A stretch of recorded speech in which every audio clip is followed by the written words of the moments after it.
नमस्कार, स्वागत है आप सभी का गणेशा एस्ट्रो हेल्थ में। मैं हूं आपके साथ डॉक्टर दिलीप। कैसे हैं आप सभी? मैं आशा करता हूं आप सभी बहुत अच्छे से होंगे। आज हाजिर हूं आपके सामने लेकर नवंबर के महीने का राशिफल धनु राशि के लिए, धनु लग्न के लिए। और ये महीना बड़ा ही खुशियों भरा है, बहुत सारे त्यौहार हैं इसमें। तो आप सभी को दीपावली की शुभकामनाएं, और जो भी हमारे त्यौहार होंगे, भैया दूज, गोवर्धन, सभी की आपको बहुत बहुत शुभकामनाएं। त्योहारों के बारे में, व्रत के बारे में हम एंड में ज़रूर बात करेंगे। अभी बात करते हैं आपकी कुंडली के बारे में, जो गोचर कुंडली है। गोचर में कहाँ पर कैसे ग्रह हैं, तो बहुत अच्छी महीना होने वाला है आपके लिए। ये जो नवंबर का महीना है, जहाँ तक गोचर की बात है, बहुत सारे स्टार आपके फेवर में धीरे धीरे आ रहे हैं। जैसे कि कहा जाता है कि जब 7.5 जाती है तो कुछ देकर जाती है, तो वो शायद इसीलिए कहा गया है। खुद प्रकृति में सब कुछ पहले से ही तय होता है, उसे पता है कब क्या करना है, कब क्या होना है। तो उसके अकॉर्डिंग बहुत सारे स्टार बदल रहे हैं धीरे धीरे, क्योंकि आपकी 7.5 जा रही है जाते जाते। तो इसी श्रृंखला में हम बात आगे बढ़ाते हैं। देखिए, इस तरह से दिखती है आपकी कुंडली। फिलहाल में इस तरह से दिखती है। यहाँ आपकी ये पहला भाव है, ये पहला भाव है। इसमें 9 नंबर आपकी राशि है। ये नंबर जो है राशि को दिखाता है, भाव ये पहला ही है। तो 9वीं राशि हमारी धनु है। हमारी 12 राशि हैं। पहली मेष, दूसरी वृषभ, तीसरी मिथुन, चौथी कर्क, 5वीं सिंह, 6ठी कन्या, 7वीं तुला, 8वीं वृश्चिक, 9वीं धनु, 10वीं मकर, 11वीं कुंभ और 12वीं मीन। तो ये जो राशियां हैं इस कुंडली में नंबरों से दिखाई जाती है। 9 नंबर मतलब 9वीं राशि धनु, 10 नंबर मतलब 10वीं राशि मकर। और भाव जो है, भाव ये हैं, ये फिक्स रहते हैं भाव। ये भाव पहला है हमेशा, ये दूसरा है, ये तीसरा है, ये चौथा है। राशि इसमें कोई भी हो, जैसे ये चौथा भाव है, इसमें 12वीं राशि लास्ट राशि है, तो चौथे भाव में मीन राशि है। ये 5वां भाव है, हमेशा 5वां ही रहेगा। ये 6ठा भाव है, हमेशा 6ठा ही रहेगा। ये 7वां भाव है, और ये हमेशा 7वां भाव ही रहेगा किसी भी कुंडली में। ये राशि यहाँ पर बदल जाएगी। राशि यहाँ पर तीसरी है, और तीसरी राशि कौन सी थी? पहली मेष, दूसरी वृषभ, तीसरी मीन। तो यहाँ पहली मेष, दूसरी वृषभ, तीसरी मिथुन। माफ कीजिएगा, तीसरी राशि कौन सी है? मिथुन। और मीन कौन सी है? आखिरी वाली, सबसे एंड वाली मीन है। तो यहाँ पे मिथुन राशि है। तो इस तरह से आपको चार्ट थोड़ा सा, जिन्हें ज्योतिष सीखने का इंटरेस्ट है उनके लिए थोड़ा सा उनको अच्छा लगेगा, और जिनको आता है तो माफ़ कीजिएगा थोड़ा सा, पर दूसरों के लिए देना करना यही जीवन का सार है। प्रेम ही, कंपैशन ही जीवन का सार है, जितना हम कर सकते। तो इस तरह से देखिए कुंडली दिख रही है। पहले भाव में गुरु बैठे हैं अपनी ही राशि में, दूसरे भाव में मकर राशि में शनि बैठे हैं अपनी ही राशि में, चौथे भाव में मंगल बैठे हुए हैं अपने मित्र की राशि में। ये जो भाव है छठा, इसमें राहु है। छठे भाव में राहु का गोचर अच्छा माना जाता है, 3, 6, 10, 11 में। तो ये भी अच्छे बैठे हुए हैं। सप्तम में कोई नहीं है, अष्टम में कोई नहीं है, नवम में कोई नहीं है, दसम में शुक्र हैं, नीच के हैं, पर एकादश के स्वामी होकर यहाँ पर बैठे हुए हैं।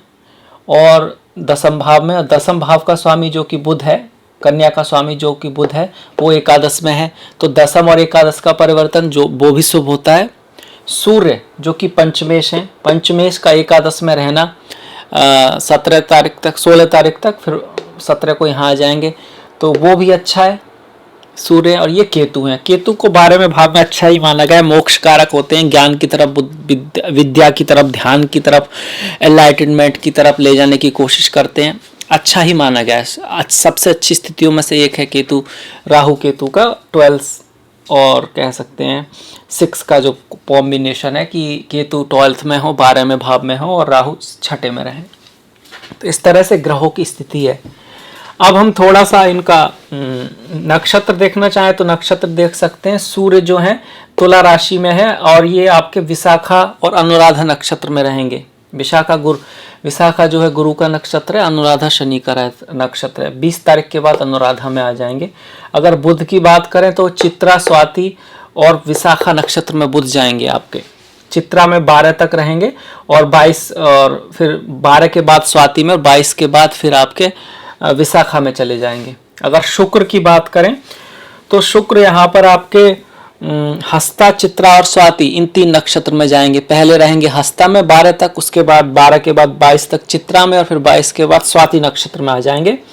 गुरु और शनि दोनों के दोनों पूरे महीने उत्तराषाढ़ा में रहेंगे, राहु मृगशिरा में और केतु ज्येष्ठा नक्षत्र में रहेंगे। तो इसके बाद चलिए देखते हैं कौन ग्रह कहाँ पर बैठा है, उसकी दृष्टि और क्या रिजल्ट निकल के आता है। ग्रहों की स्थिति बहुत इंपॉर्टेंट होती है और जिन्हें इंटरेस्ट है उनको अच्छा लगा होगा। तो गुरु पहले ही घर में बैठे हैं अपनी ही राशि में, अब वक्री भी नहीं है, डायरेक्ट हैं। तो लग्न का स्वामी लग्न में ही बैठा है, पहले घर में बैठा है, और वो भी गुरु जहाँ उसको दिग्वाला प्राप्त होती है। तो बहुत अच्छा कॉम्बिनेशन है। आपके ओवरऑल ऑरा में, आपकी सामाजिक स्थिति में, आपको जो लोगों के जो सम्मान होता है ना, जिसको कहते हैं कि भाई सम्मानीय व्यक्ति है, ऑरा होती है एक आदमी की, जिस तरह लोग उसका आदर करते हैं, उसकी बात सुनते हैं, उसका एक प्रभाव होता है, एक फेम होती है अच्छी वाली।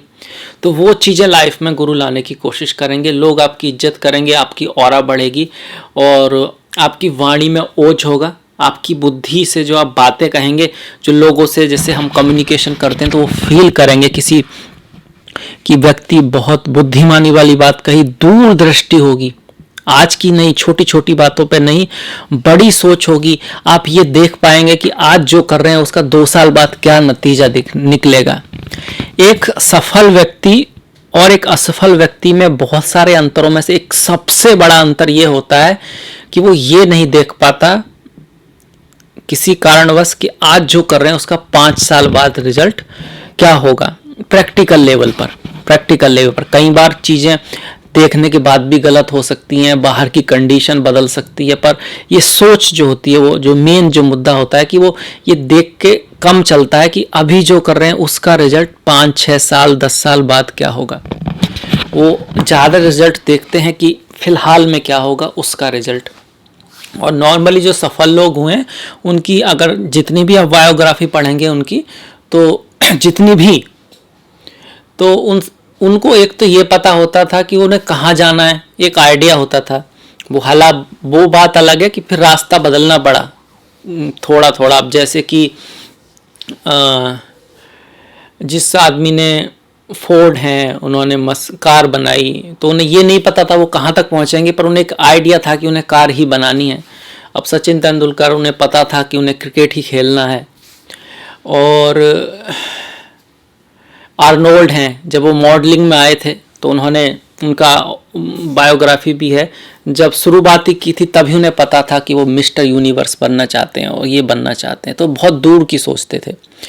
ये सभी की कहानी है नॉर्मली कि उन्हें दूर की बात सोचते हैं। ये कौन लाता है? दूरदृष्टि गुरु लाते हैं। बुद्ध तो नॉलेज लाते हैं। आप जैसे फटाफट किसी ने कोई चीज़ ली, उसमें कितना फ़ायदा, कितना नुकसान, बिजनेस, सेल्स, मार्केटिंग, फ़िलहाल में किसी से बात करने में, कि उसमें फ़िलहाल में हर चीज़ में प्रॉफिट, फ़िलहाल में धन का।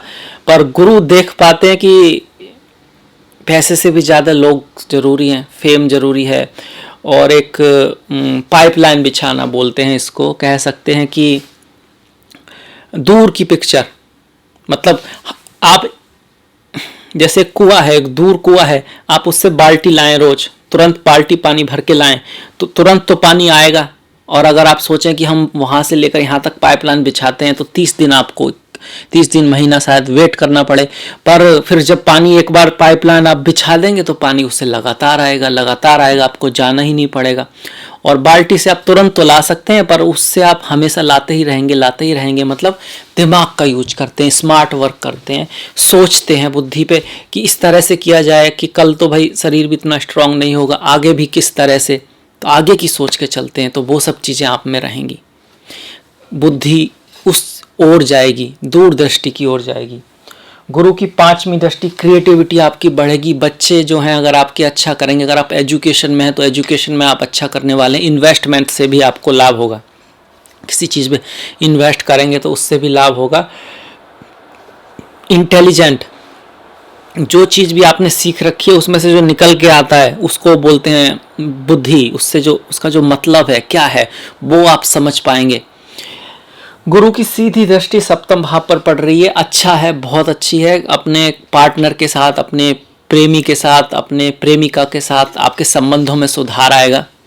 आपस में एक दूसरे के प्रति अंडरस्टैंडिंग बढ़ेगी, एक दूसरे को समझेंगे, और आपकी पत्नी, आपके पति, आपका प्रेमी अब भी आपसे अच्छी तरह पेश आएंगे, आपके प्रति उनका अच्छा नज़रिया रहेगा। ये सब चीज़ें देखने को आएंगी। आप बड़े ऑप्टिमिस्टिक रहेंगे, अपने बिजनेस में पॉजिटिव रहेंगे, उसको बढ़ाने की सोचेंगे। रिश्तों में भी आप काफ़ी हद तक पॉजिटिव रहेंगे, छोटी मोटी चीज़ों को नकार देंगे। वो हर छोटी छोटी बात को आप नोटिस नहीं करेंगे, नोटिस कह सकते हैं, नोटिस करके भी इग्नोर कर देंगे। आप उसको उतना ही महत्व देंगे जिसका उसका महत्व है। अगर उसका कोई महत्व नहीं है तो आप उसे महत्व नहीं देंगे। ऐसा नहीं कि छोटी सी बात के ऊपर बहुत बड़ी चीज़ बहुत फोकस कर दिया और बड़ी बात रह ही गई, ऐसा आप नहीं करेंगे। गुरु की आपकी नवम भाव पर दृष्टि पिता के साथ संबंधों को सुधारेगी, यात्रा में लाभ कराएगी, गुरुओं से रिलेशन को अच्छा करेगी। कहीं दूर जाने की बात हो सकती है, समुद्र यात्रा की बात हो सकती है, उच्च शिक्षा की बात हो सकती है। अगर आप स्टूडेंट हैं तो मतलब आप कहीं पढ़ने लिखने जा सकते हैं, नॉलेज कोई डिग्री बड़ी आप प्राप्त करना चाहते थे, वो खास करके अगर कहीं बाहर से, अब्रॉड से या फिर किसी दूसरे स्टेट से, तो उसके बहुत चांसेस बनते हैं। अब यहाँ ये बात बताना चाहूँगा, ये सारी चीज़ें सबके साथ ही होंगी किसी ना किसी लेवल पर थोड़ा ज़्यादा उनके लिए होंगी जिनकी गुरु की दशा महादशा है, और उसमें भी अगर आपकी कुंडली में उच्च शिक्षा के योग हैं, गुरु अच्छे हैं, आपके नवम भाव के स्वामी जो सूर्य हैं उसकी स्थिति आपकी कुंडली में अच्छी है, तो फिर ये चीज़ें 100% होंगी। अन्यथा फिर थोड़ा थोड़ा ऐसे उतना नहीं होगा। इसी वजह से गोचर का रिजल्ट अलग अलग हो जाता है आपकी जन्म कुंडली के अकॉर्डिंग। जब आप पैदा हुए तब ग्रह किस नक्षत्र में थे, कहाँ थे, अब जो है वो तो हैं, जब कहाँ थे तो जो ग्रह तब थे ना वो ही डिसाइड करते हैं। अब के तो सिर्फ ये बताएंगे वो कब होगा, अभी पॉसिबल है या नहीं है, सिर्फ इतना। अब जैसे हमने गुरु की बात की, तो गुरु उत्तराषाढ़ा में है, नक्षत्र में है, तो सूर्य के नक्षत्र में है, तो गुरु लाभ कराएंगे 16 तारीख तक, काफ़ी हद तक लाभ कराएंगे। अब आपको उच्च पदवी पर ले जाने की कोशिश भी करेंगे। 16 के बाद जब सूर्य 12वें भाव में आएंगे तो खर्चा थोड़ा सा हो सकता है, लॉन्ग डिस्टेंस जर्नी भी हो सकती है। आपका ध्यान, मन, अकल्ट, एस्ट्रोलॉजी, इन सब चीज, समाधि, इन सब चीज़ों की तरफ जा सकता है। खर्चा भी थोड़ा कर सकते हैं, थोड़ा सा एंजॉयमेंट की तरफ भी जा सकता है, वो अच्छी बात है। तो ये जो हैं गुरु करने वाले हैं। इसके बाद हम गुरु के बाद आए शनि पर। शनि द्वितीय भाव में बैठे हैं, द्वितीय भाव के मालिक होकर बैठे हैं, और ये 7.5 है जिनकी धनु राशि है, जिनकी धनु लग्न है, उनकी 7.5 नहीं है। धन आएगा पर मेहनत से आएगा, पैसा आएगा पर मेहनत से आएगा। और जिनकी 7.5 है तो जाती हुई 7.5 है, पर चूंकि शनि है तो धीरे धीरे अब चीज़ें पॉजिटिव होंगी। धीरे धीरे जो आप मेहनत कर रहे थे उसका रिजल्ट निकल कर आएगा। धीरे धीरे आप ये समझ पाएंगे कि कहाँ क्या करना है, कहाँ गलती हुई, किस तरह से सुधारना है। 7.5 क्या है? 7.5 एग्ज़ाम है, वो आपसे गलतियाँ कराती है, फिर अंत में आप उनको एनालाइज भी करते हैं, फिर उनको सुधारने की कोशिश करते हैं, और इसमें आप सीख जाते हैं। और जब सीखते हैं तो आप दूसरे इंसान बन चुके होते हैं इन कठिनाइयों को देखने के बाद, और आप तैयार होते हैं अब अपने अगले लक्ष्य के लिए, अगले गोल के लिए। अब कौन से लोग तैयार हो पाते हैं? वही जिन्होंने हार नहीं मानी, क्योंकि जिन्होंने हार मानी तो फिर उसमें वो सीख ही नहीं पाए। पर जिन्होंने हार नहीं मानी, लगे रहे, ये नहीं तो वो नहीं तो ये, और कोशिश करते रहे, तो उन्होंने बहुत कुछ सीखा होगा इस समय में, और जो उन्होंने सीखा है वो अब ज़िंदगी में उनके काम आने वाला है, उसके ज़रिए वो बहुत ऊपर जाने वाले हैं। तो शनि की यहाँ से 1, 2, 3 तृतीय दृष्टि चतुर्थ भाव पर मंगल पर पड़ेगी। मंगल वहाँ है और शनि की वहाँ पर दृष्टि आती है। तो एक तो माता के स्वास्थ्य का ध्यान रखें। आसपास के जो दोस्त हैं आपके जो पड़ोसी हैं, पड़ोसी से भी ज़्यादा जो आपके नज़दीक के भाई बहन जो आपके घर में रहते हैं, वहाँ थोड़ा सा गर्मा गर्मी हो सकती है, मिसअंडरस्टैंडिंग हो सकती है। हालांकि ये जो योग है वो घर, गाड़ी, बंगला खरीदने के लिए अच्छा है, खास करके घर और ज़मीन आदि खरीदने के लिए अच्छा है। इस चतुर्थ भाव पर शुक्र की दृष्टि है जो एकादश भाव के स्वामी है। हालांकि नीच के हैं, उससे फर्क नहीं पड़ता है। शुक्र की दृष्टि जो है यहाँ पर आपके 16 तारीख तक है, तो 16 तारीख तक काफ़ी अच्छे योग बने हुए हैं, गाड़ी खरीदने के, घर खरीदने के, बंगला खरीदने के। कुछ शो का आइटम खरीदने के, कुछ खूबसूरत चीज़ खरीदने के, कुछ आरामदायक चीज़ खरीदने के, और कुछ कोई भी चीज़ जो आपको आराम दे। अब जैसे सर्दियों की बात करें तो किसी तरह का हीटर, कपड़े, गर्म कपड़े, खूबसूरत कपड़े, अच्छी क्वालिटी वाले आपके अकॉर्डिंग। और शुक्र हमेशा, जैसे फ़ोन है तो आईफोन, अगर टेलीफोन है तो आईफोन, आप नोटबुक है तो मैकबुक, मतलब कुछ स्टैंडर्ड की चीज़ें, खूबसूरत चीज़ें, सेंट, परफ्यूम, ऐसी चीज़ें घर में आने का योग बनता है। क्योंकि मंगल है तो ज़मीन, घर वगैरह, उसका भी यहाँ पे योग बनता है। शनि की दृष्टि की हम बात कर रहे हैं, पर शनि की दृष्टि मंगल पर है। मंगल पंचमेश है। पंचमेश कहाँ आ रहा है? चतुर्थ में आ रहा है। पंचमेश के साथ साथ 12वें भाव का स्वामी भी मंगल है, वो भी चतुर्थ में आ रहा है। तो माता के ऊपर खर्च आ सकता है, माता के ऊपर खर्च आ सकता है। जमीन, जायदाद, घर, उसके ऊपर कोई खर्च आ सकता है, या फिर आप उसको बेच के पैसा कमा सकते हैं, ये भी आ सकता है। या फिर आप उसको खरीदेंगे तो उसके ऊपर भी खर्च आएगा। मतलब रियल एस्टेट से, ज़मीन से जुड़ी हुई चीज़ें होने का यहाँ पर योग बनता है। अगर आपका व्यापार ये है, आप रियल एस्टेट में हैं, आप काम, कुछ इस तरह का काम है, लाइजनिंग का काम है आपका, मंगल से जुड़ा हुआ काम है, तो मंगल का चतुर्थ भाव में आना, अपने कारक भाव में आना, इन चीज़ों के लिए अच्छा है। उसमें वो उन्नति करने की कोशिश करेंगे। पर माता के लिए और अपने भाई बहनों से थोड़े संबंधों का ख्याल रखें। शनि की जो सीधी दृष्टि है वो आपके अष्टम पर आ रही है, तो स्वास्थ्य का ख्याल रखें, खास करके 20 तारीख तक। 20 तारीख के बाद गुरु शनि के साथ आएंगे, और दोनों की संयुक्त दृष्टि जब यहाँ पर आएगी 20 तारीख के बाद, तो ये आपको अचानक से लाभ, धन लाभ, लॉटरी सट्टा में अगर कहीं आपने इन्वेस्ट किया हो तो, और पैतृक संपत्ति, बीमा के थ्रू लाभ, इंश्योरेंस के थ्रू लाभ। अगर आपका काम ऐसा है, बीमा में काम करते हैं आप, इंश्योरेंस में काम करते हैं आप, ज्योतिषी हैं आप, एस्ट्रोलॉजर हैं आप, अकल्ट हैं आप, सर्जरी में हैं आप, किसी चीज़ की रिसर्च कर रहे हैं आप, साइंटिस्ट हैं, तब भी ये आपके लिए मदद करने वाला है। 20 तारीख के बाद आपको इस चीज़ में जानने की तरफ भी बड़ा इंटरेस्ट रहेगा कि भाई मौत के बाद क्या होता है, असली जीवन क्या है, ये जो हम कहते हैं माया है, इसका मतलब क्या है, आत्मा शरीर में कहाँ रहता है, रहता भी है या नहीं रहता है, मन क्या है, हमारा शरीर जो है, ये जो दुनिया हम देखते हैं या वैसी ही है या सिर्फ हमारे परसेप्शन का खेल है। मतलब हो सकता है यहाँ पे बहुत कुछ ऐसा हो जो हमें दिख ही नहीं रहा, और जो हमें दिख रहा है वो सिर्फ क्योंकि हमारे जहाँ लाइट जा रही है उन पे पड़ रही है, वापस आ रही है, फिर एक तस्वीर बन रही है, हम उसको देख पा रहे हैं, और जहाँ से वापस से नहीं आ रही वो तो हमें दिख ही नहीं रहा। वो ऐसा बहुत कुछ हो सकता है जो यहाँ है और हम उसको टच ही नहीं कर पा रहे, देख ही नहीं पा रहे, सुन ही नहीं पा रहे। तो उस केस में भी ये साफ हो जाता है कि माया ही है भाई, असली तो दिख ही नहीं रहा, जो दिख रहा है बस जो ईश्वर दिखाना चाह रहा है वही दिख रहा है, तो माया ही हुई ना, ये हुआ मतलब उसका। तो इन सब चीज़ों की तरफ आपका ध्यान जाएगा 20 तारीख के बाद। अकल्ट, एस्ट्रोलॉजी, समाधि, योगा, प्राणायाम, मेडिटेशन, भक्ति, इन सब चीज़ों की तरफ भी ध्यान जा सकता है, मंत्रों को समझने की तरफ भी ध्यान जा सकता है। अब शनि की जो 10वीं दृष्टि है उसकी हम बात करें तो देखिए 7वीं थी, 8वीं, 9वीं, 10वीं दृष्टि एकादश भाव पर पड़ेगी, और जहाँ पर सूर्य और बुध हैं। सूर्य यहाँ पर सिर्फ 16 तारीख तक रहेंगे, बुध तो लगभग 28 तारीख तक हैं। बुध 2 तारीख के बाद मार्गी हो रहे हैं, तो 2 दिन की तो कोई बात नहीं है। तो 2 दिन पहले, 2 दिन बुध, पहले 2 नवंबर तक बुध अभी आपके बकरी रहेंगे। ऐसे में डॉक्यूमेंट्स वगैरह का ध्यान रखना है, कम्युनिकेशन का ध्यान रखना है, कोई चीज़ लिखते वक्त उसमें गलती हो सकती है। इलेक्ट्रॉनिक्स आइटम अगर आप खरीद रहे हैं तो 2-3 बार चेक करके खरीदना है 2 तारीख का। उसके बाद बुध थोड़ा सही हो जाएंगे, डायरेक्ट हो जाएंगे, मार्गी हो जाएंगे। तो शनि की ये दृष्टि एकादश भाव पर लाभों को रोकेगी, लाभों को रोकेगी। सूर्य यहाँ के पंचमेश हैं, पंचमेश पर धनेश की दृष्टि और पराक्रमेश की दृष्टि बोलती है कि धन आएगा क्रिएटिविटी के थ्रू, मेहनत के थ्रू, पराक्रम के थ्रू।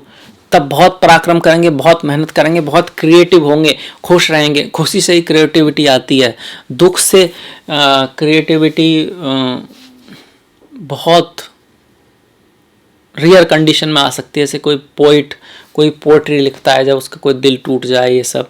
पर नॉर्मली साइंटिस्ट लोग, सफल लोग, बहुत मन से खुश ही होते हैं। क्योंकि जब आप दुख में जाते हैं, नॉर्मली आप आइसोलेट होते हैं, आप निराशा की तरफ जाते हैं, वहाँ पे क्रिएटिविटी निकल के कम ही आती है। तो खुशी ज़रूरी है, क्रिएटिव होना ज़रूरी है, अपने आप को सेल्फ कॉन्फिडेंस होना, बाहर आना, दिखाना, अपने आप को बातें करना सीखना, करेंगे तो धन आएगा, उससे धन आएगा। हालांकि शनि उसको रोकेंगे, पर वो दोनों ही असर देंगे, साढ़े साती का भी असर देंगे, और द्वितीय भाव का स्वामी अगर एकादश को देखता है तो धन योग भी है, और साथ में वहाँ पर अगर पंचमेश भी हैं तो पंचमेश और द्वितीयेश और एकादश आपका दसम भाव में आ रहा है, तो पराक्रम से धन आने को दिखा रहा है। भले ही वो नीच का है, कोई बात नहीं, पर आएगा जरूर, थोड़ा प्रॉब्लम से आएगा, थोड़ी मेहनत से आएगा, पर जो पराक्रम करेगा उसको धन तो आएगा, पैसा तो आएगा, उसको लाभ तो होगा। और फिर द्वितीय भाव का स्वामी द्वितीय में भी यही दिखाता है कि धन आएगा, पैसा आएगा। अब किन का आएगा? जिसके शनि कुंडली में अच्छे हैं, शुभ हैं, जन्म कुंडली में, और उनके अष्टक वर्गा में पॉइंट अच्छे हैं, तो साढ़े साती होते हुए भी धन आएगा। अगर नहीं है तो फिर थोड़ा उसकी पिक्चर बदल जाएगी। तो यही है कि कुंडली की समय समय के अनुसार पिक्चर बदल जाती है। इसीलिए घड़ी देखते हैं ना, बैठे रहते हैं भाई किस टाइम हुआ है, क्योंकि टाइम का बड़ा महत्व है। शनि की बात की हमने, गुरु की बात की। गुरु की देखिए, हमने जब बात की 20 तारीख तक, 20 तारीख के बाद गुरु शनि के साथ आ जाएंगे। उसके पर मैंने एक अलग से भी वीडियो बनाया गुरु के परिवर्तन का। गुरु जब यहाँ पर आएंगे तो उनकी दृष्टियाँ बदलेगी, यहाँ से फिर वो 1 2 3 4 5 राहु पर दृष्टि डालेंगे, तो रोग ऋण शत्रु का विनाश करेंगे। राहु की चीज़ों को बढ़ाएंगे, मतलब आपकी स्वास्थ्य को सही करेंगे। आपने कोई ऋण ले रखा है तो वो उतर जाएगा, अगर कोई ऋण लेना चाहते हैं तो मिल जाएगा। शत्रु का आपका नाश होगा।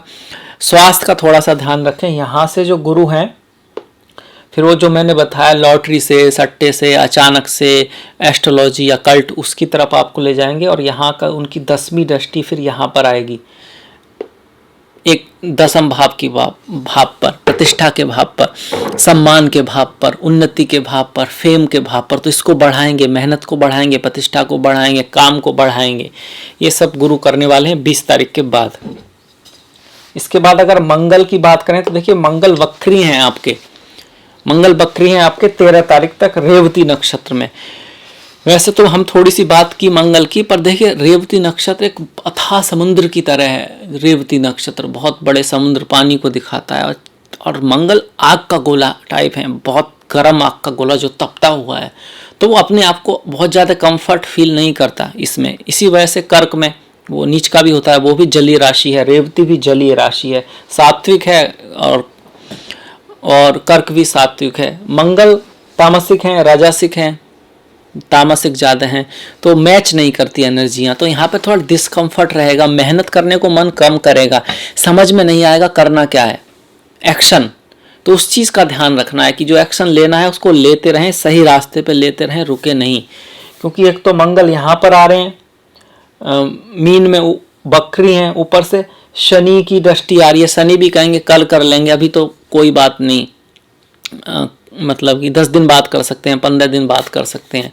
तो ऐसा नहीं करना है, ऐसा नहीं करना है। आपका जो भी कर्म है वो करते रहना है। हालांकि जब मंगल वक्री हैं तो नई चीज़ें करने से ज़्यादा पहली चीज़ों को ध्यान में लाना ज़रूरी है। जो कर रहे हैं उसमें सुधार करना ज़्यादा ज़रूरी है, जो गलतियां हुई हैं उनको ठीक करना ज़रूरी है। इसके बजाय कि एकदम कोई नई चीज़ शुरू की जाए, इन चीज़ों को पहली जो गलतियों से सीखते हुए, उससे लेसन लेते हुए फिर आगे बढ़ना ज़रूरी है।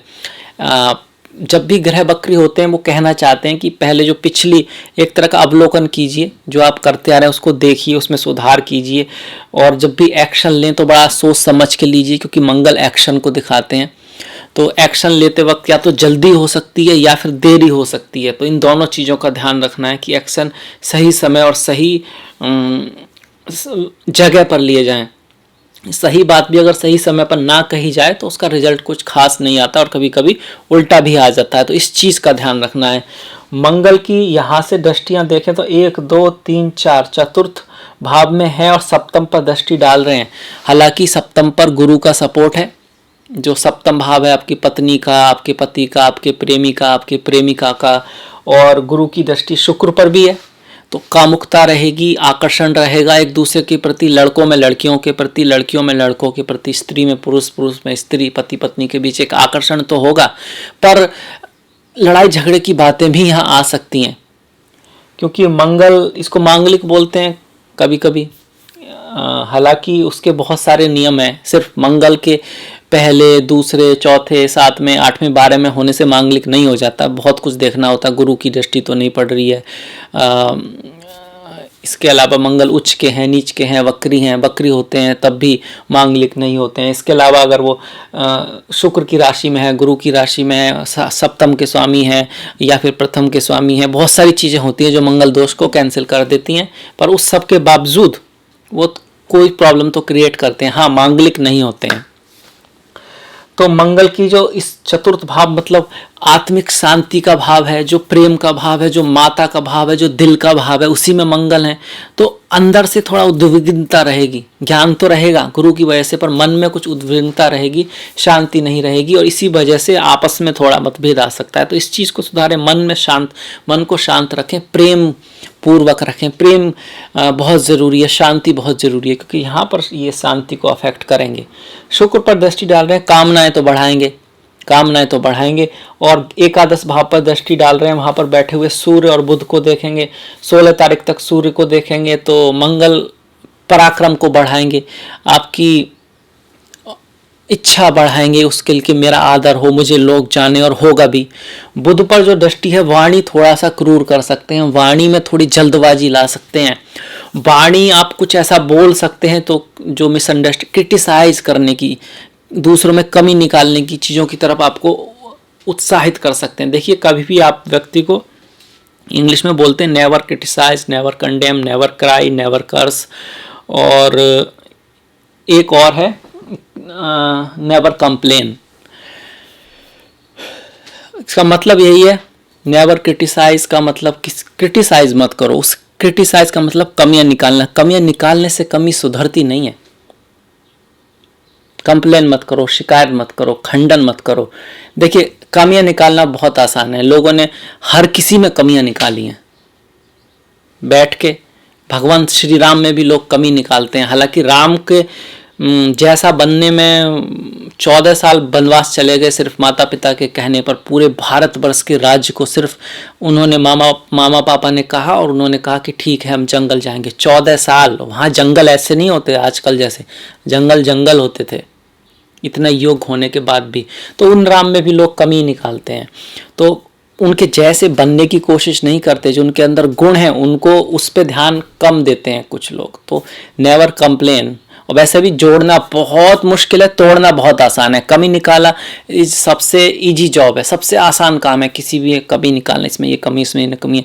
पर अच्छाइयों को देखना और अच्छा बनना, कुछ क्रिएट करना बहुत मुश्किल है।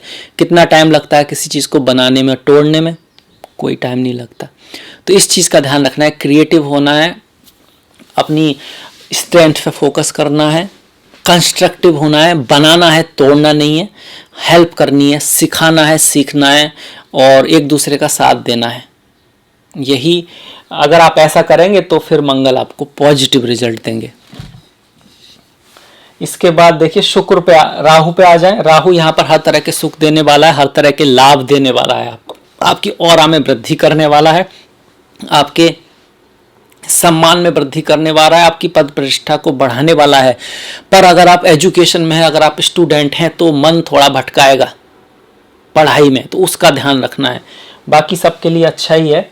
और 1 2 3 4 5 6 7 8 लाभ जो आएगा वो, मतलब प्रतिष्ठा में वृद्धि होगी, वो सब तो होगा, पर लाभ बहुत ज़्यादा राहु नहीं कराएंगे। यहाँ से राहु की दृष्टि जो है 1 2 3 4 5 दसम भाव पर पड़ रही है। आप अपने कार्य में डिप्लोमेसी के थ्रू किसी भी तरह से उच्च पद तक पहुंचने की कोशिश करेंगे। यहाँ पर केतु का राज चलेगा 12वें भाव में। आप एकल्ट, एस्ट्रोलॉजी, मोक्ष, ये सब की तरफ आपका ध्यान जा सकता है। शनि पर राहु की दृष्टि आ रही है, बहुत शुभ नहीं मानी जाती है। ऐसे में शनि मतलब व्यक्ति एक्शन से थोड़ा हट सकता है, या एक्शन थोड़ा गलत लेने की कोशिश कर सकता है। तो उस चीज़ का ध्यान करें, धर्म के पथ पर ही चलें, सही रास्ते पर ही चलें। मंजिल और रास्ता तो वहीं से मिलेगा और वहाँ से मिलता भी है। और गलत रास्ते से अगर मिलता भी है तो फिर प्रॉब्लम आती है बाद में, इस बात में कोई शक नहीं है। अगर ज्योतिष का बात करें तो वो कर्म के सिद्धांत पर ही आधारित है। राहु की बात की। अब शुक्र की बात करें, शुक्र जो है एकादश के स्वामी है, दशम में आकर पर परिवर्तन में है शुक्र। यहाँ पर दशम और एकादश का परिवर्तन मेहनत से लाभ देता है, कार्य में उन्नति कराता है, पद प्रतिष्ठा को बढ़ाता है, ट्रांसफर करा सकता है किसी अच्छी जगह, पोस्ट पोजीशन को बढ़ा सकता है आपके। पर चूंकि नीच के तो हैं ही, हालांकि उनका नीच भंग हो गया इस तरह से, तो अपने मित्रों के थ्रू बात करते वक्त बड़े भाई के साथ उनसे लाभ भी हो सकता है। वो थोड़ी कभी मिसअंडरस्टैंडिंग, आपस में ना समझी, ये भी हो सकता है। यहाँ पर शुक्र यहाँ पर आपके 16 तारीख तक रहने वाले हैं। उसके बाद शुक्र जो हैं तुला में चले जाएंगे और सूर्य जो हैं वृश्चिक में चले जाएंगे। इस तरह का परिवर्तन होगा। जब शुक्र तुला में जाएंगे, अपनी ही राशि में बुध के साथ बैठेंगे 16 तारीख के बाद, फंटास्टिक, बहुत अच्छा है। अपनी ही राशि में एकादश का स्वामी बैठा हुआ है, तो स्त्रियों से, बड़े भाई से, कम्युनिकेशन से, आपका जो फ्रेंड सर्कल है उससे, दोस्तों से, सीनियर से लाभ हो सकता है। यहाँ पर शुक्र और बुध बैठकर लक्ष्मी नारायण लाभ का योग बनाएंगे। लग्न में आपके हंस नाम का योग बना ही हुआ है। ये धन योग है, एक तरह से धन योग बना हुआ है। यहाँ पर एकादश में के स्वामी भी यहाँ पर पहुँच जाएंगे। दोनों धनों के स्वामी अपनी अपनी राशि में कहीं ना कहीं से धन के नए सोर्स बन सकते हैं। कुछ ना कुछ ऐसा हो सकता है कि किसी तरह से आपकी इनकम स्टार्ट हो, कोई नौकरी लग जाए, कोई जॉब लग जाए, कहीं से कुछ हो जाए, तो ये सारी बातें हो पाएंगी। ज़्यादा चांसेस हैं 16 तारीख के बाद, तो बहुत अच्छा महीना हो सकता है 16 तारीख के बाद, जहाँ तक कि पैसे का, धन का और हमारी मेटेरियलिस्टिक जो ज़रूरत है उनके पूर्ण होने का, किसी इच्छा पूर्ति होने का भी यहाँ पे चांसेस बनता है। ये तो हमने करी शुक्र की बात। अगर हम बुध की बात करें, बुध भाई सप्तम के मालिक हैं, दशम के मालिक हैं, एकादश में है, तो बिजनेस से लाभ होगा, पत्नी के थ्रू लाभ होगा, आपके पार्टनर के थ्रू लाभ होगा, आपके बॉस के थ्रू, आपके कार्य के थ्रू, इन सब से लाभ हो सकता है। और वो लगभग पूरे महीने यहाँ 28 तारीख तक रहेंगे। अच्छी बात है। 28 के बाद वो 12वें भाव में आएंगे, तो ये कह सकते हैं 28 के बाद इन चीज़ों पर खर्च भी हो सकता है। आप घूमने जा सकते हैं, आप किसी कार्य के क्षेत्र में आपको कहीं बाहर भेजा जा सकता है, ट्रांसफ़र हो सकता है, पर 28 से पहले लाभ लाभ लाभ बहुत अच्छा दिखा रहा है। अगर सूर्य की बात करें, सूर्य 16 तारीख तक यहाँ पर हैं, नीच के हैं, और नवम भाव के स्वामी है, भाग्य भाव के स्वामी है, सौभाग्य के स्वामी है, गुरुओं के स्वामी है। तो एक तो आत्मसम्मान थोड़ा सा आप थोड़ा सा लो फील कर सकते हैं। जरूरी नहीं है, कुंडली के ऊपर डिपेंड करता है, पर एक तरह से ये भी भाग्य का योग है। नीच का जरूर हो रहा है सूर्य गोचर में वहां पर नवम का स्वामी, भाग्य का स्वामी एकादश में जा रहा है, तो भाग्य से धन भी आएगा। थोड़ा बहुत ये है कि पिता के स्वास्थ्य का ध्यान रख सकते हैं, या थोड़ा बहुत बॉस के साथ मिसअंडरस्टैंडिंग हो सकती है। उसके बाद भाग्य का स्वामी 12वें भाव में जाएगा, तो 16 तारीख के बाद जाएगा, तो हो सकता है कि यात्रा का योग बने, थोड़ा मेहनत ज़्यादा करना पड़े। भाग्य के भरोसे जो लाभ आएगा, जैसे मैंने बताया कि ऐसी सिचुएशन आएगी पैसे की या नौकरी की, वो आएगी तो सही, पर उसमें मेहनत आपको करनी होगी, दिमाग अपना लगाना होगा, अपनी तरफ से पूरा देना होगा, तब उसमें लाभ आएगा। भाग्य के भरोसे नहीं आया कि आ गया और आपने ज्वाइन कर दिया, वो काम शुरू कर दिया, फिर उससे लाभ होता रहेगा, ऐसा नहीं होगा। उसमें आपको अपनी तरफ से बहुत कुछ सीखना, करना, लगाना, उसमें अपने आप को डेवलप करना, उस चीज़ के लिए जो भी चाहिए वो अपने आप को अपग्रेड करना होगा, तभी उससे लाभ आप उठा पाएंगे। तो एक तरह से हमने सारे ही ग्रहों को देख लिया, सारों ग्रहों की दृष्टियों को भी देख लिया। मुझे आशा है आपको अच्छा लगा होगा, पसंद आया होगा। अगर आपको अच्छा लगा, पसंद आया है, प्लीज़ लाइक कीजिएगा, सब्सक्राइब कीजिएगा, घंटी वाला जो बटन है उसको दबाना मत भूलिएगा। अब इसके बाद हम बात करेंगे व्रत और त्योहार के बारे में। चलिए अब बात करते हैं त्योहारों के बारे में। इस महीने बड़े अच्छे और बहुत सारे त्यौहार हैं, बहुत सारे त्यौहार हैं। और त्यौहार का मतलब होता है खुशी, हंसी, आपस में मिलना, दोस्तों को गिफ्ट देना, दोस्तों से गिफ्ट लेना, अपने भाई बहन, पिता माता सभी के प्रति प्रेम व्यक्त करना और खुश खुश रहना। एक्चुअली ये दिखाता है कि खुशी ज़रूरी है लाइफ में। खुशी से ही व्यक्ति कुछ कर सकता है। हंसी खुशी व्यक्ति तैयारी भी अच्छी कर सकता है एग्जाम की, नौकरी भी अच्छी कर सकता है, व्यापार भी अच्छा कर सकता है। और स्पिरिचुअल पाथ पे रहने वाला तो खुशी ज़रूरी है। वहाँ तो पहली चीज़ ये चिदानंद रूपा शिवोहम शिवोहम, ईश्वर स्वयं आनंद स्वरूप है। तो आनंदित व्यक्ति ही कुछ कर पाता है, इसीलिए त्योहारों का इतना महत्व है। हम थोड़ा सा गलती ये कर लेते हैं कि हम कुछ बनने के लिए उसके बाद सोचते हैं कि उससे आनंद आएगा। ऐसा नहीं है, कुछ बनने के लिए आनंद होना जरूरी है। वो गोल नहीं है, वो तो जरूरत है, वो तो एक पहली चीज है। अगर आप खुश हैं, आनंदित हैं, तो आप बहुत ऊपर जा सकते हैं, बहुत कुछ कर सकते हैं। खैर, इस महीने के जो त्योहार हैं, सबसे पहले त्योहारों की, फिर व्रत की बात करेंगे। सबसे पहला त्योहार है करवा चौथ का त्योहार है। इस त्योहार में स्त्रियां अपने पति के लिए व्रत करती हैं, और इसमें वो कहानी भी है सावित्री वाली। 3 पग आगे बढ़े थे तो यमराज से उनको वापस ले आई। तो यहाँ से स्त्री की ताकत, इसलिए स्त्री की संकल्प शक्ति का एक उदाहरण मिलता है। जो जो काल से भी अपने पति को वापस ला सकती है, वो कितनी शक्तिशाली हो सकती है स्त्री। तो ये उसको कमज़ोर समझना या क्या फिजिकली, ये एक भ्रम है, कोरा भ्रम है। हम अगर अपने इतिहास को जाएं, माता अनसुईया की कथा, अदिति की कथा अगर हम पढ़ें, तो मेरे ख्याल से पुरुषों से भी ज़्यादा उनमें बहुत सारी ऐसी एबिलिटीज़ हैं जिसके लिए वो पूजा के योग्य हैं, सम्मान के योग्य हैं, और हमें उसको समझना चाहिए, उसको उभारना चाहिए, उसको सामने लाना चाहिए। तो करवा चौथ का त्यौहार है, बहुत खूबसूरत त्यौहार है। उसके बाद धनतेरस माता लक्ष्मी का है। इस दिन भारत के अलग अलग राज्यों में अलग अलग जगह पर अपना अपना है।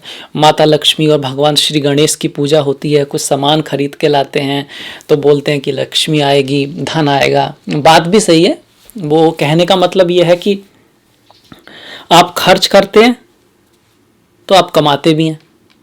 आप सिर्फ बचा के तो अमीर नहीं हो सकते। आप जिस भी व्यक्ति को ले लो, जिसको भी ले लो दुनिया में, जो बहुत अमीर व्यक्ति हैं, वो ऐसा नहीं है कि बिल्कुल खर्च नहीं करते। उनका खर्च बहुत है, उनके घर करोड़ों में होते हैं, उनका खर्चा भी काफ़ी होता है, पर उससे कमाते भी बहुत ज़्यादा है। उनका फोकस कमाने की तरफ होता है, अपने आप को एंजॉय करने की तरफ, और दूसरों के लिए भी कुछ करने की तरफ।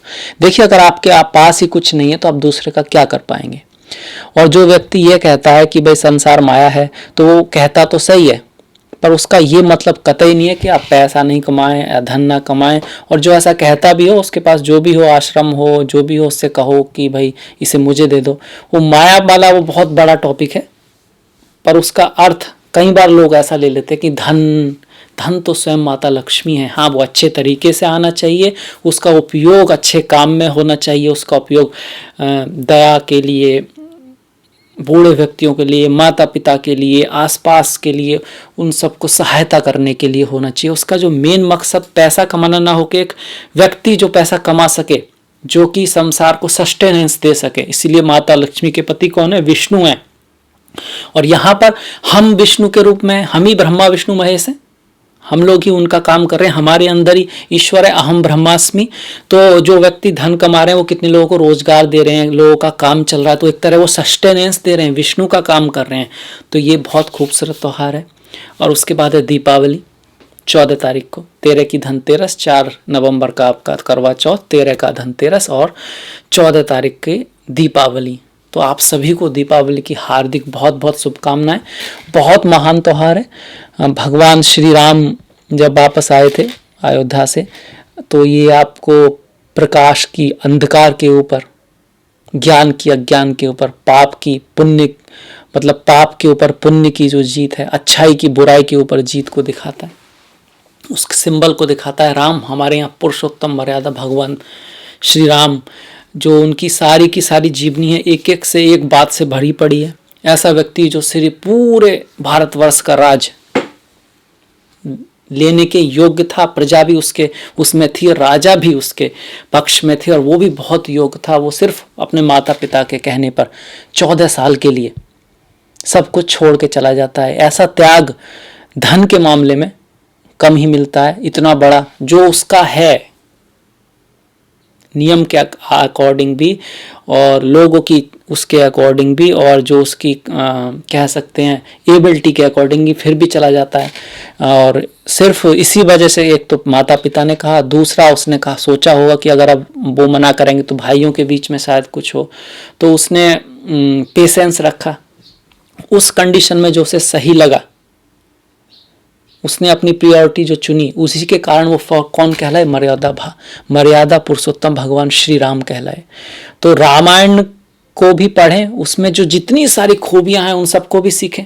बहुत खूबियां हैं। हनुमान जी की कथा आएगी तो हनुमान जी तो बहुत ही हैं, हनुमान जी में लाखों गुण भरे पड़े हैं। एक तो वो हमेशा पॉजिटिव रहते हैं, मन से प्रसन्न रहते हैं, अपने जो भी उनका लक्ष्य है, साध्य है, भक्त हैं जिसके, उसके प्रति 7 समुंदर तो क्या वो पूरी दुनिया को मतलब पार कर सकते हैं। तो इतना श्रद्धा जो गोल के प्रति सिखाते हैं, तो उनके तो 1-2% भी गुण आपके पास आए तो आप भवसागर और क्या बोलते हैं उसको, वैतरणी, वो सब तर जाएंगे। तो रामायण पढ़ें, रामचरितमानस पढ़ें, हनुमान जी के बारे में जानें और दिवाली खुशियों से मनाएं।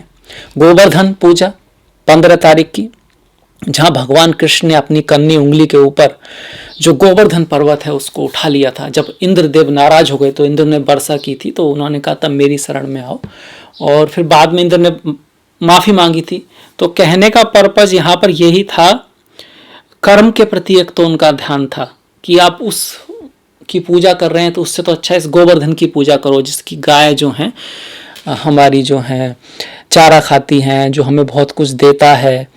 और फिर इंद्र का तो ये कर्तव्य है कि वो बारिश करे, परमात्मा की पूजा ही करनी है तो सिर्फ उस परमात्मा की करो जो इंद्र का भी कारण है और अग्नि का भी कारण है, जल का भी कारण है, और सब कुछ का जो एक परमात्मा है, जो भगवान श्री कृष्ण हैं, क्योंकि उनका असली रूप वही है। उन्होंने कहा कि सारा संसार, सारी दुनिया, सारा यूनिवर्स मेरे अंदर है, मैं हर एक कण के अंदर हूँ, उसके बावजूद भी वो मेरे अंदर नहीं है, मतलब फिजिकली नहीं है। जिस तरह से आकाश में बादल रहते हैं पर वास्तव में वो आकाश को छूते नहीं है। तो थोड़ा सा कॉम्प्लिकेटेड है शब्दों में समझाना, क्योंकि ईश्वर को समझना तो शब्दों में पॉसिबल नहीं है। उन्होंने कोशिश की है समझाने की, थोड़ा सा उसके आसपास पहुंचाने की। तो गोवर्धन पूजा, उसके बाद भाई दूज, भाई बहन का त्यौहार, पवित्र त्यौहार, जिसमें बहन जो है भाई के लिए कुछ लंबी उम्र के लिए वो करती हैं, भाई उनसे रक्षा का वचन देते हैं कि वो उनकी रक्षा करेंगे। इस तरह से ये त्यौहार भी अलग अलग तरह से मनाया जाता है, पर एक तरह का पवित्रता का त्यौहार है, बहुत ही स्ट्रॉन्ग रिलेशन करता है भाई बहन के बीच, और पारिवारिक त्यौहार है, प्रेम बढ़ता है। देखिए प्रेम ही जीवन का सार है, बाकी तो सब उसको पाने के तरीके हैं, प्रेम, आनंद, और जो आत्मीयता है वो मोह नहीं, आत्मीयता, क्योंकि हर किसी में ईश्वर है, हर के प्रति जो आत्मी के अंदर जो आत्मीयता है, जो प्रेम है, वही सार है। तो त्योहार उसका एक कारण है, एक इंस्ट्रूमेंट टाइप से है, उस तक पहुंचाने का एक तरीका है। जो भी हम करते हैं, जैसे पूजा करते हैं, तो वो हमको जगाने का एक तरीका है, और उसका असली मकसद जो लोग समझते हैं वो बहुत फर्स्ट क्लास, बहुत अच्छी चीज़ है। जो नहीं समझते हैं वो भी समझें, इसके बारे में पढ़ें, सेंस क्या है उसको समझने की कोशिश करें, क्योंकि वो उसका जो मेन मकसद है वो आपको जगाना है, उठाना है, और आपको अपने लक्ष्य तक ले जाने की कोशिश करना है। और कभी थको नहीं, उसके लिए वो एनर्जी देते हैं आपको। पूजा एनर्जी देती है, व्रत एनर्जी देते हैं, मन को कंट्रोल में लाते हैं, और जिसने मन को जीत लिया उसने संसार को जीत लिया।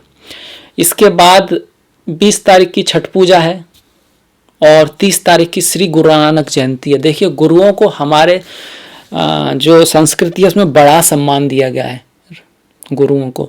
गुरु गोविंद दऊ खड़े, काके लागू पाए, बलहारी गुरु आपने गोविंद दियो बताए।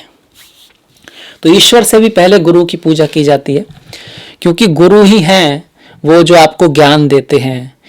उस ज्ञान के बिना ईश्वर को पाना बड़ा मुश्किल होता है। हालांकि गुरु भी ईश्वर स्वरूप ही है, क्योंकि हर सब तरफ परमात्मा है, पर फिजिकली पहले हम गुरु को ही देखते हैं, माता को देखते हैं, पिता को देखते हैं, वो हमारे पहले गुरु होते हैं।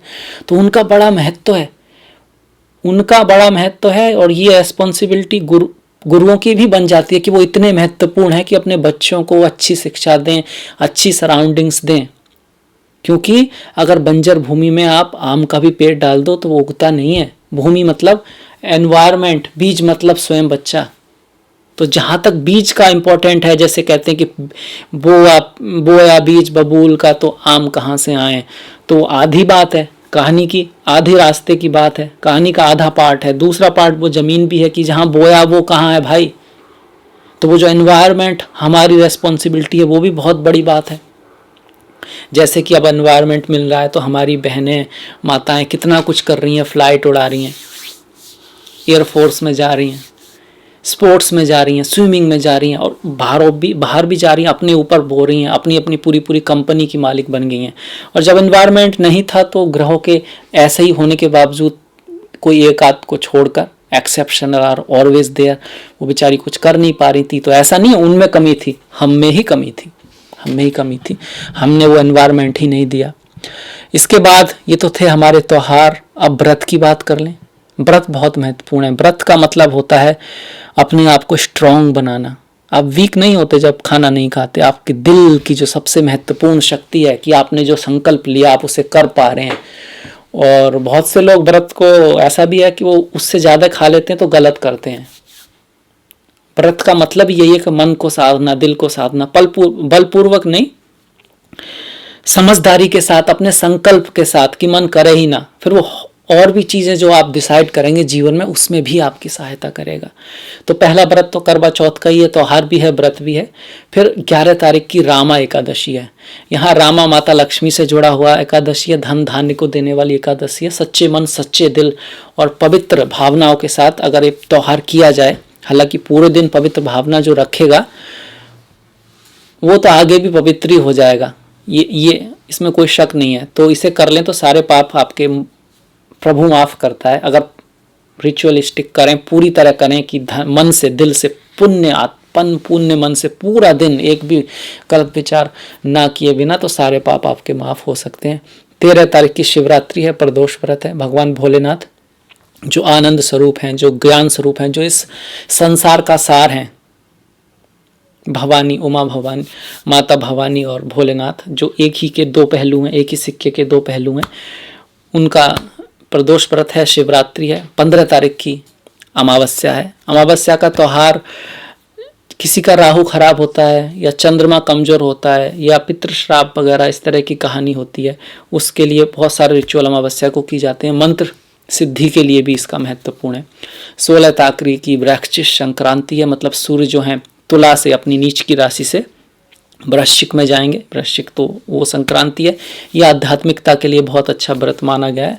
इसके साथ साथ 25 तारीख की देव उत्थाना या इसको प्रबोधनी एकादशी भी कहते हैं। इस दिन भगवान विष्णु क्षीर सागर से जगने वाले हैं, उठने वाले हैं, जो कि अल्प निद्रा में गए थे। 2 तरह की निद्राएं उनकी शास्त्रों में मिलती है, एक अल्प निद्रा, एक है महानिद्रा। महानिद्रा वो जब कल्प के अंत में, भगवान कृष्ण कहते हैं कल्प के अंत में ये सब मुझ में ही विलीन हो जाएगा और फिर से प्रकट होगा। जिस तरह हम अब यहाँ हैं, इससे पहले हम अव्यक्त थे, अव्यक्त हुए, फिर से अव्यक्त हो जाएंगे। तो वो महानिद्रा होती है, उसमें सब कुछ प्रभु में ही विलीन हो जाएगा और वो फिर से व्यक्त होगा, फिर से सृष्टि की रचना होगी और प्रभु की माया से या प्रभु की शक्ति से, या शक्ति और प्रभु एक ही हैं, उनसे फिर से वो अपने कर्मानुसार चीज़ें बनेंगी। तो ये जो एकादशी है इसमें तुलसी विवाह का भी है। इसके एकादशी के बाद विवाह वगैरह ये सब होंगे और बहुत सारी चीज़ें होंगी, शुभ चीज़ों के लिए समय अच्छा आएगा ऐसा माना जाता है। और 30 तारीख की कार्तिक पूर्णिमा है, गुरु नानक जयंती है। पूर्णिमा का अपने आप में महत्व है और गुरु नानक जी का भी अपने आप में बहुत महत्व है। तो ये था मेरी तरफ से त्यौहार और व्रत। तो मुझे आशा है कि आपको ये जो पसंद आया होगा, अच्छा लगा होगा, इससे आपको कुछ लाभ मिलेगा। अगर ऐसा है तो प्लीज़ सब्सक्राइब, प्लीज़ शेयर, ताकि दूसरे लोग भी देख पाएँ। और घंटी वाला जो बटन है उसको दबाना मत भूलिएगा। डिस्क्रिप्शन में मैंने अपना लिंक दिया है, फेसबुक, इंस्टाग्राम, ट्विटर। आपका सहयोग बहुत महत्वपूर्ण है, इसलिए प्लीज़ लाइक, प्लीज़ फॉलो। इसी के साथ मिलेंगे नेक्स्ट वीडियो में, तब तक के लिए नमस्कार।